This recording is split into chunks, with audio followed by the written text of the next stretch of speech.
Shabbat Shalom, and happy not Hanukkah anymore. That's right. When Shabbat comes in, at the same moment, the festival of Hanukkah will be over. This is pretty rare that Hanukkah ends on a Friday afternoon. There's something even more rare about this Shabbat.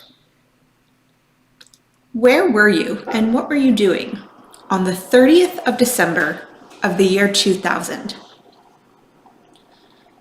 If you can remember being in shul that morning, you would have heard the Haftarah assigned for this week's Parsha when it is not Rosh Chodesh and not Hanukkah. Happens less than a quarter of all years. The last time that this special Haftarah was read was 20 years ago, and we're going to read it this Shabbat. It's usually Shabbat Hanukkah. Sometimes there are two Shabbases in Hanukkah because Hanukkah is 8 days long. This is a really special Shabbat.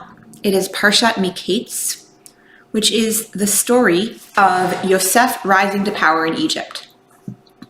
He has the wisdom to interpret Pharaoh's dreams, and he becomes the second most powerful man in Egypt, perhaps in the world.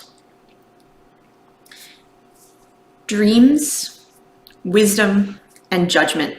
Pharaoh appoints him to such a high position so quickly because Yosef not only tells Pharaoh that his dreams mean that there will be a famine after 7 years of plenty, he gives Pharaoh a plan to stockpile grain in the 7 good years. Our rabbis assigned Haftarot, assigned the selections from the book of prophets that we read after the Torah reading. They made these decisions of what to read by some connection between the content in the books from the prophets and our Torah reading.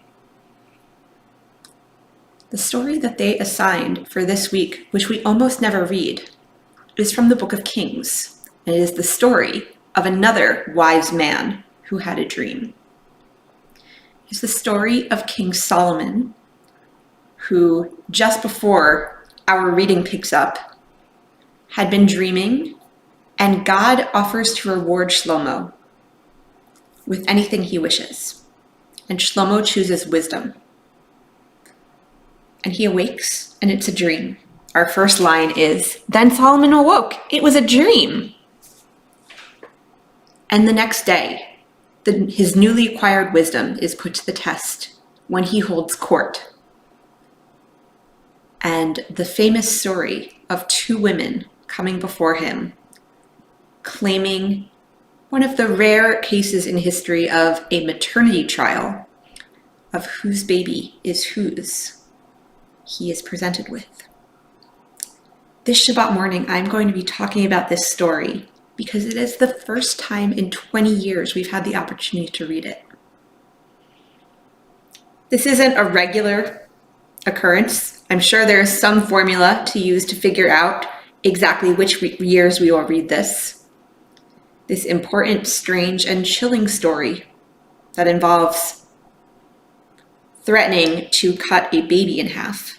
Perhaps that's one of the reasons we sort of don't read it that often, because it can be very painful.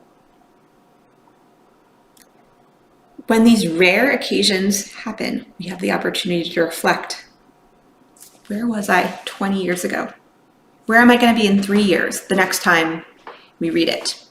And where am I going to be? I can't even find it that easily on the internet the next time after that, which will be several decades.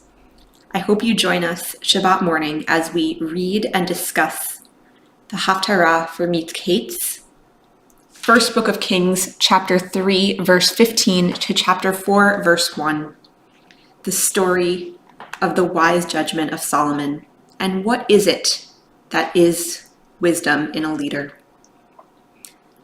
I'm obviously very excited. I hope you are as well. Shabbat Shalom. I look forward to seeing you across the screen.